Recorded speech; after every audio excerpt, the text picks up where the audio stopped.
ऐसे और डाकू थे कि पहले जिसको भी लूटना होता है तो पैसे वाले लोगों को ही लूटना आपने, और उनके भी पैसे लेके खुद के पास नहीं रखने।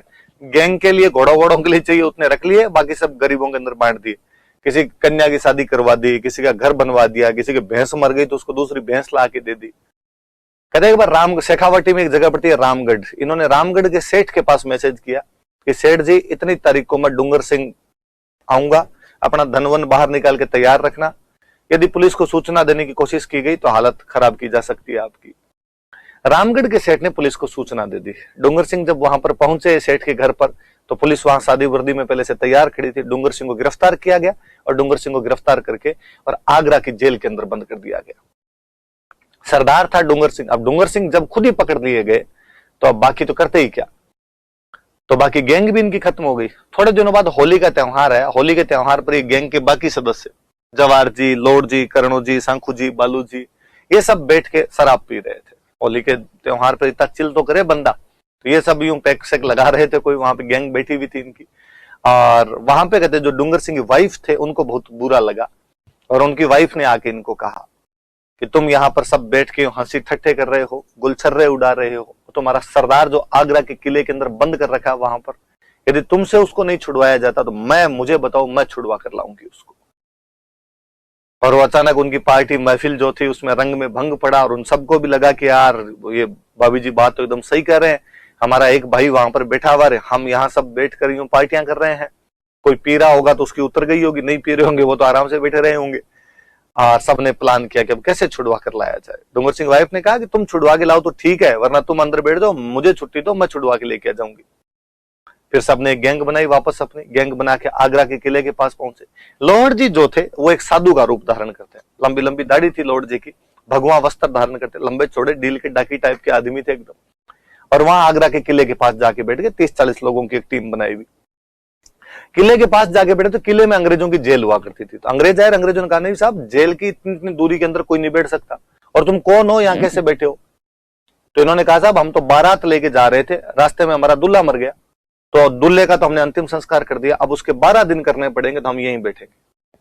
अंग्रेजों ने वहां पर जो भी भारतीय पुलिस वाले थे उनसे पूछा कि अरे क्या लफड़ा है इनका। अपने जो इंडियन पुलिसमैन थे उन सब ने कहा कि नहीं साहब हमारे होते तो है, 12 दिन तो आदमी के करने पड़ते हैं, वरना साहब मोक्ष नहीं मिलती, और ये 12 दिन यहाँ पे रहेंगे, भजन कीर्तन करेंगे और तो कुछ करेंगे नहीं यहाँ पर। तो अंग्रेजों का कोई दिक्कत तो नहीं होगी कि नहीं दिक्कत होगी। अब भाई वो शाम को वहां पर भजन कीर्तन कर लेते, दिन के अंदर अपना खाना वाना बना के खा लिया करते। लोहड़ जी यूं थोड़ी भगवान टाइप की बातें बताया करते, उनको वेद पुराणों की बातें बताया करते थे।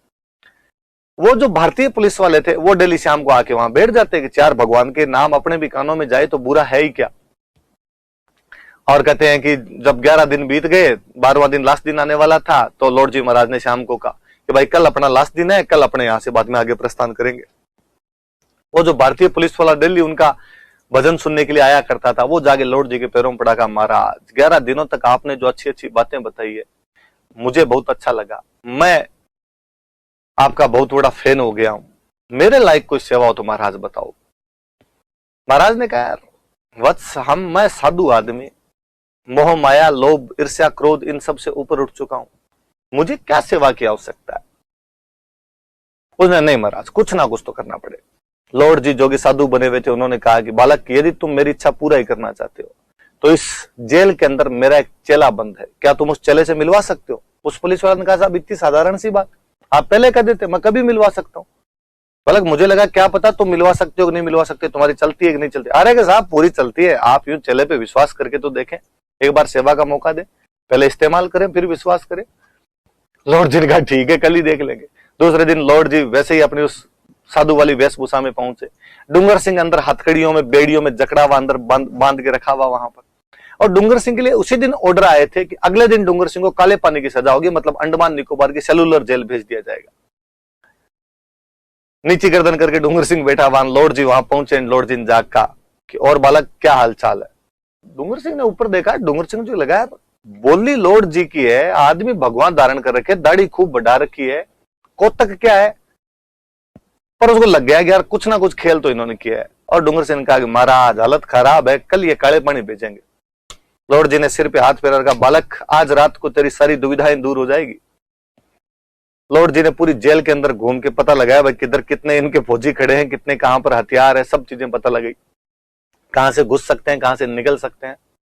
और रात को उस टीम ने रेड मारी भाई आगरा के किले के ऊपर, आगरा की जेल में।